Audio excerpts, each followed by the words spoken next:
नमस्कार दोस्तों, मैं नीतीश शर्मा आपका स्वागत करता हूं आपके अपने परिवार ज्ञान गंगा में।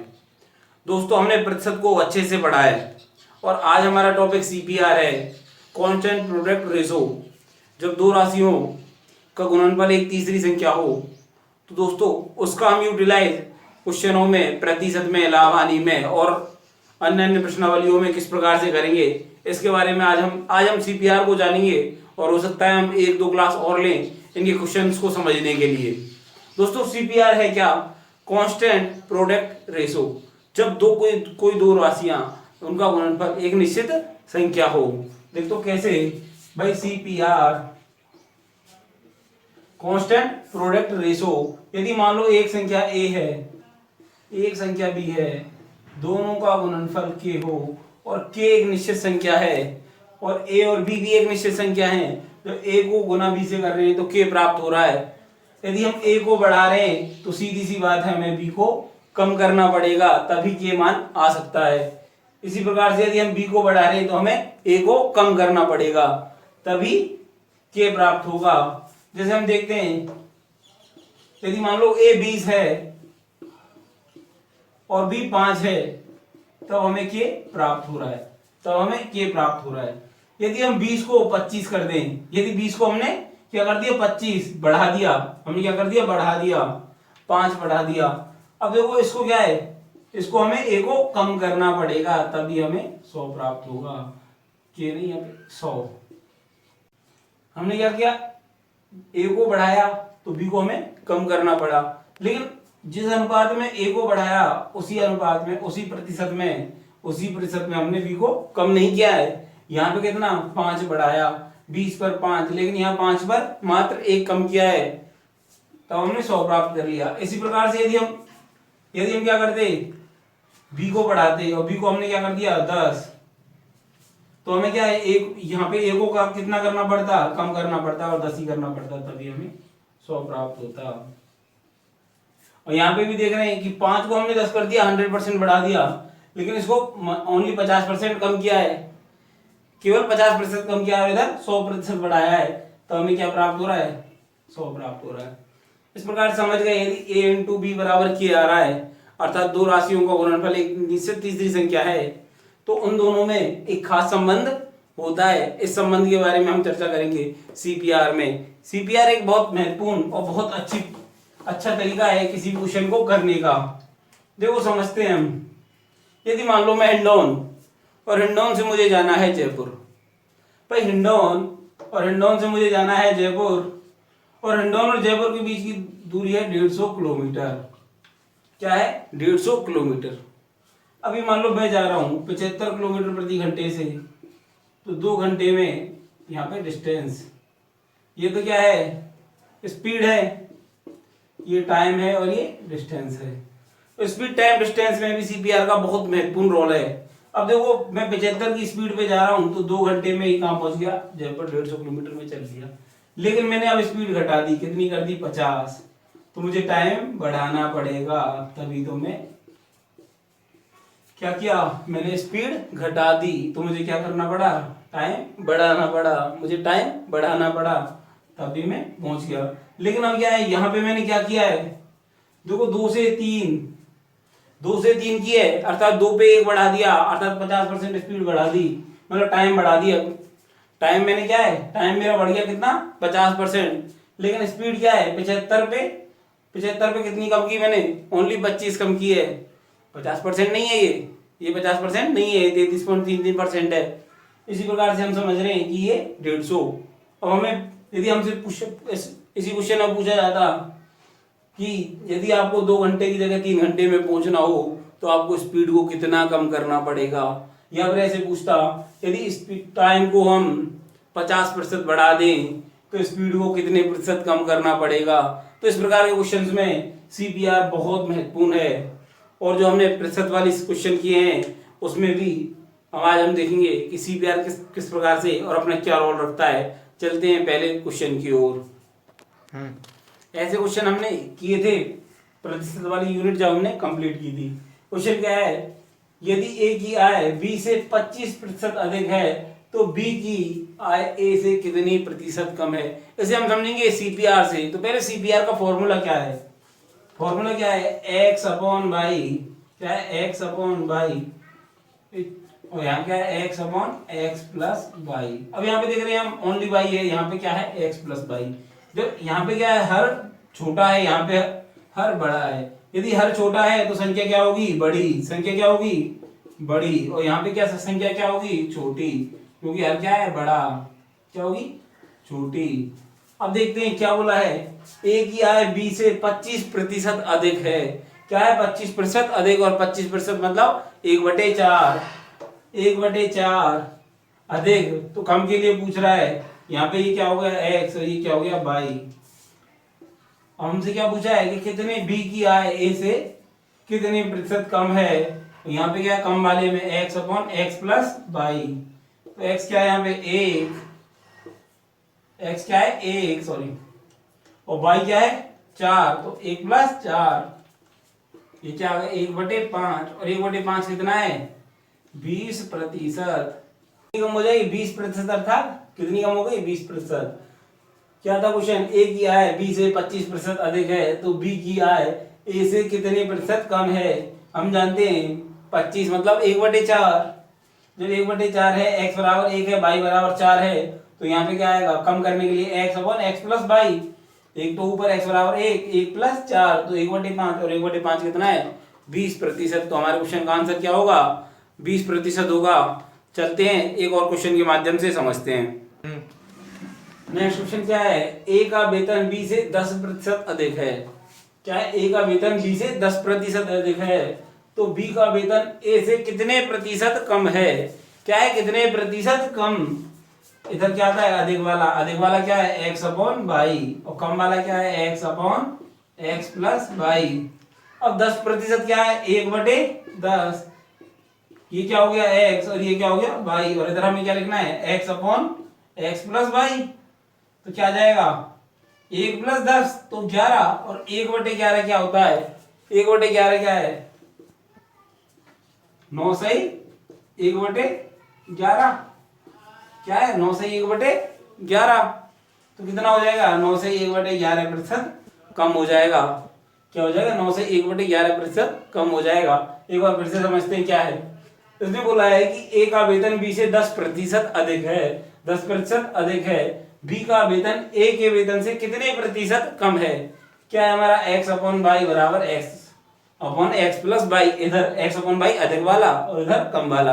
अधिक वाला हमें दे रखा है, कम वाला हमसे पूछा है, कम वाला हमसे पूछा है, तो हमें क्या करना है अधिक वाले की जगह पे रख लिया 1/10, 10% क्या है 1/10 है। हमसे क्या पूछा है x upon x plus by पूछा है, तो 1/, अब भाई 1 और 1 एक्स प्लस बाई क्या होता है 10 प्लस 1 11, और जब 100 में हम 11 का भाग देंगे तो क्या आ जाएगा 9 से 1/11%, तो आ जाएगा हमारा उत्तर। चलते हैं नेक्स्ट क्वेश्चन पे। क्या है क्वेश्चन, यदि राम का खर्च श्याम से 60% अधिक है। क्या है राम का खर्च श्याम से 60% अधिक है, तो श्याम का खर्च राम से कितने प्रतिशत कम है। अब हमें पता चल रहा है कि ये सीपीआर से हो सकता है, क्योंकि इसमें कोई भी बदलाव नहीं हो रहा है, एकदम एग्जैक्ट एक ही है। अब जानते हैं हम 60% क्या है, हमें 20% पता है। 20% क्या है 1/5, चाहे 1/5 ही तो है 20%, लेकिन हमें क्या चाहिए 60%। कितना 3 गुना, तो क्या हो जाएगा 60% बराबर 3/5। क्या हो गया 3/5। वैसे तो आपको याद होगा। अब चलते हैं आगे, क्या दे रखा है हमें अधिक तो कम पूछा है। अधिक वाला क्या है एक्स अपॉन बाई, कम वाला क्या है x upon x plus by. आपको बार बार समझाने की दृष्टि से और आपको याद कराने की दृष्टि से मेरा ये प्रयास है कि आपको ये चीजें याद हो जाएं। अब क्या है 60% हमने देख लिया, 3/5, एक्स बराबर क्या आ गया 3, बाई बराबर क्या है 5। यहाँ पे क्या लिखना है हमें x upon x plus by, तो एक्स तो क्या दे रखा है 3, और 3 प्लस 5 कितना हो गया 8। क्या आ गया 3/8। अब 3/8 को हम जब करेंगे 100 से मल्टीप्लाई, या फिर इसको जब हम फ्रैक्शन में बदलते हैं तो क्या आता है 37.5। क्या आएगा हमारा 37.5। चाहे कर लो 25 बार, अब 25 से क्या है, 25 थी 75, 75/2 तो करेंगे तो 3 दूनी 6, क्या जाएगा 15, 7 दूनी 14/5 तो क्या जाएगा 37.5% आ जाएगा। एक बार फिर से समझते हैं, क्या दे रखा है कि भाई राम का खर्च श्याम से 60% अधिक है। भाई राम का खर्च है जो श्याम से 60% अधिक है, तो श्याम का खर्च राम से कितने प्रतिशत कम है, राम से कितने प्रतिशत कम है, तो हम जानते हैं कि 60% बराबर 3/5 है, 60% बराबर 3/5, तो x/y और इधर क्या आ जाएगा x/x+y, तो x/y क्या दे रखा है हमें 3/5 दे रखा है, और हमसे क्या पूछा है x/x+y, तो भाई x तो 3 दे ही रखा है और इधर क्या है 3 + 5 तो 8 आ जाएगा, और 3/8 मोस्टली बच्चों को पता है 37.5, नहीं है तो 100 से गुना करके देख लो कितना आ जाएगा 75/2 जो भी क्या है 37.5। चलते हैं नेक्स्ट क्वेश्चन की ओर। नेक्स्ट क्वेश्चन क्या है, चीनी के भाव में 20% की कमी हो गई। अब चीनी का भाव है जो 20% गिर गया है। अब एक व्यक्ति है उस 160 रुपए में 8 किलो चीनी अधिक खरीदता है, वो क्या कर रहा है 160 रुपए में 8 किलो चीनी अधिक खरीद रहा है, खरीद सकता है। तो चीनी का प्रारंभिक मूल्य हमसे पूछा है, चीनी का प्रारंभिक मूल्य हमसे पूछा है। अब हम जानते हैं कि 20% की कमी हो गई, कमी 20% है तो वृद्धि कितनी होगी, वृद्धि कितनी होगी 25%, याद है ना। देखो एक बार 20% क्या आ रहा है 1/5 x/y, x/x+y हो गया कितना 1/5, तो क्या आ जाएगा x/y और y कितना हो जाएगा 4 और ये कितना आ जाएगा 25। तो ये चीज तो आपको समझ में आ गई कि क्या है 25 है।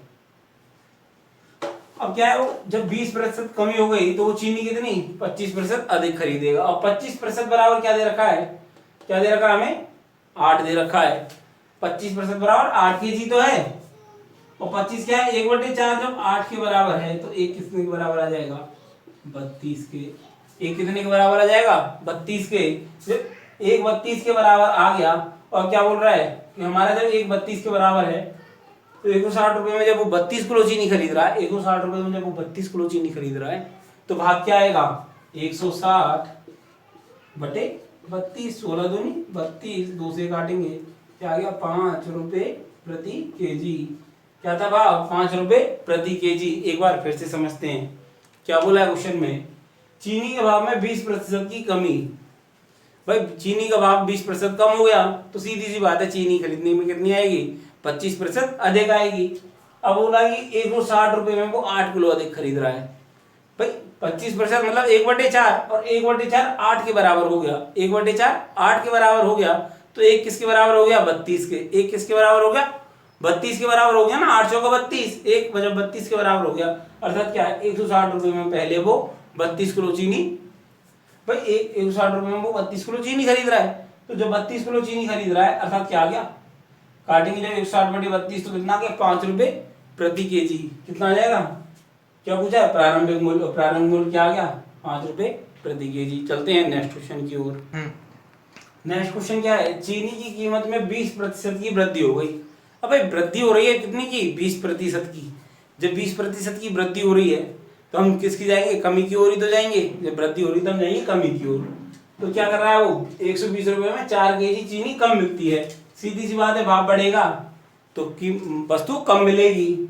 तो चीनी के प्रति किलोग्राम मूल्य क्या था, भाई पुराना मूल्य हमें प्रारंभिक मूल्य अर्थात पूछा है। तो वो दो ही चीज होती हैं इस प्रकार के क्वेश्चन में, या तो हमें प्रारंभिक मूल्य पूछेगा या हमसे अंतिम मूल्य पूछेगा। तो इसमें क्या पूछ रहा है हमसे, वो प्रारंभिक मूल्य पूछ रहा है। प्रारंभिक मूल्य जब हमसे पूछ रहा है तो हमें पता है 1/20 क्या हो रहा है 1/20 पूछ रहा है हमसे कि क्या हुए 1/20 की वृद्धि हुई है। अब वृद्धि तो हमें कमी की तरफ, और 1/20 क्या है 1/20 क्या है 1/5, x/y क्या आ गया 1/5, तो x/x+y क्या आएगा 1/6, 1/6 तो आएगा 1/6। अब ये 1/6 किसके बराबर दे रखा है 4 kg के बराबर, ये इधर क्या 1/6 आ रहा है तो यहाँ पे क्या 4 kg का ही तो पड़ रहा है। जब 1/6 4 kg के बराबर है तो एक बराबर क्या आ जाएगा, एक बराबर क्या आ जाएगा 24 आ जाएगा, 24 आ जाएगा। जब 24 आ गया, जब एक बराबर 24 है तो यहाँ पे क्या है 120 टोटल। जब भाई 24 किलो चीनी खरीदी है उसने प्रारंभ में, 24 किलो चीनी खरीदी है 120 रुपए में, क्या 120 रुपए में जब वो 24 किलो चीनी खरीद रहा है तो भाग क्या होगा 120 बटे 24। मूल्य क्या आएगा, मूल्य क्या आएगा, प्रारंभिक मूल्य क्या आएगा 120 बटे 24, 12 दूनी 24 और 2 से ये कटेगा 5, तो क्या आ जाएगा 5 रुपए प्रति केजी। क्या आ जाएगा 5 रुपए प्रति केजी। एक बार फिर से समझते हैं क्या कह रहा है वो, तो भाई चीनी की कीमत में 20% की वृद्धि हो गई। यदि वृद्धि 20% की है तो क्या होगी, निश्चित रूप से हमें कमी की ओर जाना है। 20% क्या है 1/5 है। 20% क्या है 1/5 है। जब 1/5 है तो कमी करेंगे तो कितने पे जाएंगे 1/6 पे। 1/6 पे आ गए अपन, तो क्या है 120 रुपए में 4 केजी चीनी, यहाँ पे 1/6 और यहाँ पे 4 केजी का ही तो फर्क आ रहा है। तो 1/6 जब 4 के बराबर है तो 1 24 के बराबर। तो जब हम 1 बराबर 24 प्राप्त हो गया, अर्थात क्या है कि पहले वो 120 रुपए में 24 किलो चीनी खरीद रहा था। जब 120 रुपए में 24 किलो चीनी खरीद रहा है तो अर्थात कि क्या हुआ, भाव हुआ प्रारंभिक 5 रुपए प्रति केजी। दोस्तों मेरे द्वारा ये कंसेप्ट जो सीपीआर का है आपको दिया गया है, यदि आपको अच्छा लगा हो तो लाइक करें, शेयर करें, सब्सक्राइब करें। और दोस्तों ये जो वीडियो है सीपीआर का पहला भाग है, सीपीआर का दूसरा तीसरा जरूर से जरूर मैं भाग लेके आऊँगा।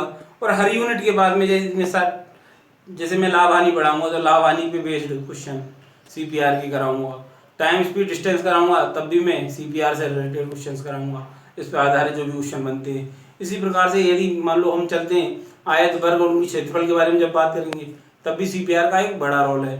तो दोस्तों मेरे द्वारा जो आपको समझाया जा रहा है यदि आपको पसंद आ रहा है तो दोस्तों लाइक करें, शेयर करें, सब्सक्राइब करें। धन्यवाद।